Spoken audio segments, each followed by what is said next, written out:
घनश्याम तिवारी, न्याय मिलने तक यात्रा जारी रहेगी। कांग्रेस के साथ शाना बशाना खड़े हैं आप, या तलखियों को लेकर साइड लाइन होना चाहते हैं?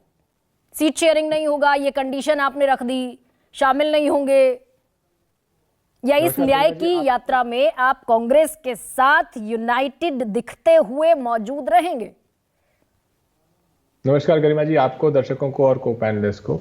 देखिए, तीन बातें प्रमुख हैं जो मुद्दे देश के सामने हैं, वो सबसे प्रमुख हैं।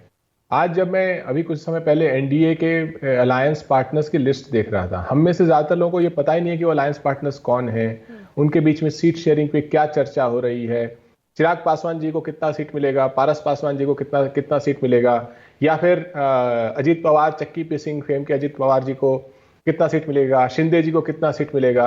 ये जो सारी एक चर्चाएं चली जा रही हैं कि केवल इंडिया अलायंस के बीच में सीट शेयरिंग हो रही है, नहीं हो रही है। यहाँ तो सब कुछ पारदर्शी, वो इसलिए क्योंकि बीजेपी वहां सिंगल लार्जेस्ट पार्टी है। अलायंस रहेंगे नहीं रहेंगे, गठबंधन की सेहत पर कोई फर्क नहीं पड़ेगा। नहीं तो आपके यहाँ फर्क पड़ेगा, इसलिए सवाल है। मैं इसका मतलब एनडीए, इसका मतलब आपने बता दिया कि एनडीए में बाकी दलों की कोई हैसियत नहीं है, इसलिए वो चर्चा बीजेपी खुद क्लेम करती है।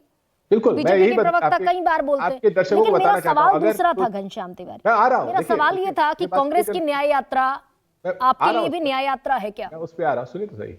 पहली बात कि देश जिस चुनाव में जा रहा है उसमें एनडीए के दलों की कोई हैसियत नहीं है। जिस तरीके से तोड़ मरोड़ करके महाराष्ट्र में सरकार बनाई गई है, वो उन लोगों के साथ बनाई गई जिनकी हैसियत भारतीय जनता पार्टी की नजर में नहीं है। चाहे वो हरियाणा में दल है, चाहे यहाँ पर एलजेपी के प्रवक्ता बोलेंगे, इन दलों की भारतीय जनता पार्टी की नजर में कोई हैसियत नहीं है। देश में आम जनता इस राय से को मानती है।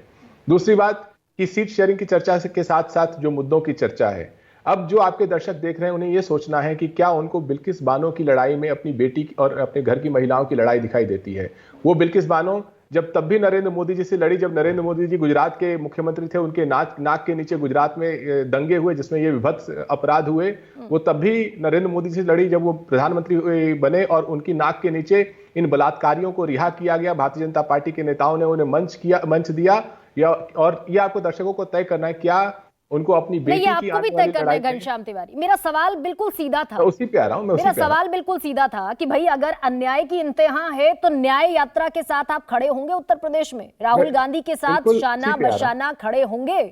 मैं अपने तरीके से जवाब देना चाहता हूं, एक वाक्य और। तो आपके दर्शकों को तय करना है कि क्या उनको साक्षी मलिक की लड़ाई में अपनी बेटी की लड़ाई दिखाई देती है, कारगिल के उन योद्धाओं की लड़ाई में जिनकी पत्नी को नग्न घुमाया गया और प्रधानमंत्री मणिपुर का म नहीं बोल पाए, जा नहीं पाए, जिनके मुख्यमंत्री आज भी वहां पे विद्यमान हैं, जिनके ऊपर आतंकियों से साठगांठ का आरोप है, जिन्हें बर्खास्त नहीं किया गया, क्या इस सब लड़ाई में आपके दर्शकों को न्याय की लड़ाई दिखाई देती है? रही बात जो आपका प्रमुख प्रश्न है कि सीट शेयरिंग, मुझे लगता है कि किसी भी दल ने यह नहीं कहा है कि सीट शेयरिंग बहुत जटिल है।